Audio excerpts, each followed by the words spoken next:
꿈이 없는 백성은 왜 무너지는가? 꿈이 없는 백성은 왜 무너지는가? 라는 제목으로 하나님 말씀 증거하겠습니다. 오늘 설교 본문 잠언 29장 18절입니다. 묵시가 없으면 백성이 방자히 행하거니와 율법을 지키는 자는 복이 있느니라.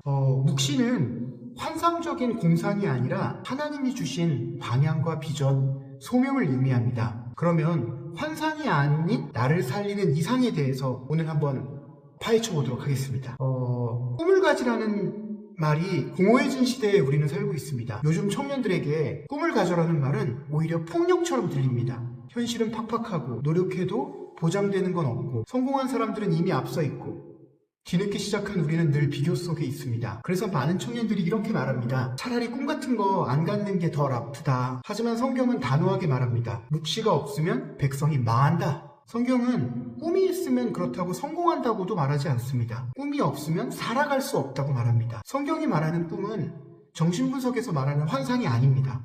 잠언 29장 18절의 묵시는 헬라어 히브리어에서 모두 공통적으로 뜻하는 의미가 동일합니다. 미래를 예측하는 거 아니고요. 성공을 설계하는 거 아니고요. 자기 과시를 하는 것도 아닙니다. 하나님 앞에서 내가 누구로 살아야 하는가에 대한 방향, 즉 꿈은 결과가 아니라 존재의 방향입니다.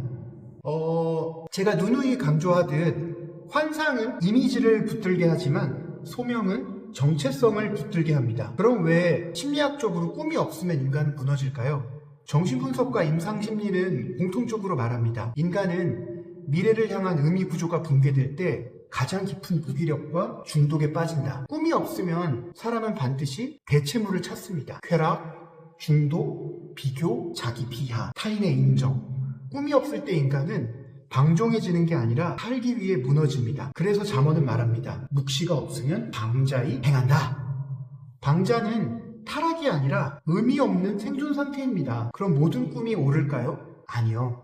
여기서 중요한 분별이 필요합니다. 환상적인 꿈이란 나를 증명하려는 꿈, 상처를 보상받으려는 꿈, 남보다 커지고 싶다는 욕망.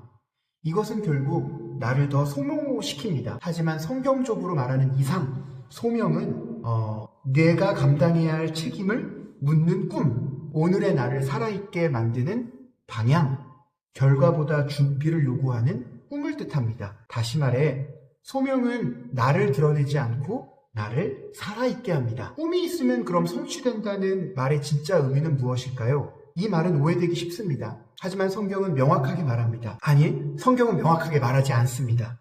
꿈을 가지면 반드시 성공한다? 성경이 말하는 논리는 이것입니다. 꿈이 있으면 준비하게 된다. 준비된 사람은 때가 오면 쓰임받는다. 히브리서 11장의 믿음의 사람들처럼 약속을 받지 못했지만 약속에 합당한 삶을 살았고 그들의 삶 자체가 증거가 된 경우를 우리는 롤 모델로 삼을 수 있습니다. 따라서 우리는 성취를 통제할 수는 없지만 준비는 포기할 수 없습니다. 청년에게 필요한 건 성공이 아니라 이상, 이 시대 청년들에게 필요한 건 될 수 있다는 희망 고문이 아니라 살아도 된다는 방향입니다.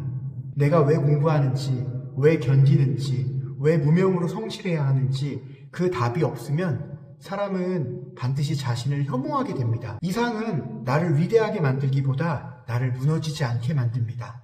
결론입니다. 꿈은 환상이 아니라 나를 살게 하는 소망입니다. 오늘 우리는 이렇게 말할 수 있습니다. 나는 아직 성취하지 못했다. 그러나 방향을 잃지 않았다. 나는 준비 중이다. 이것은 패배자의 자기 합리화가 아닙니다. 성경이 말하는 가장 성숙한 믿음의 태도입니다. 꿈이 없는 백성은 망합니다.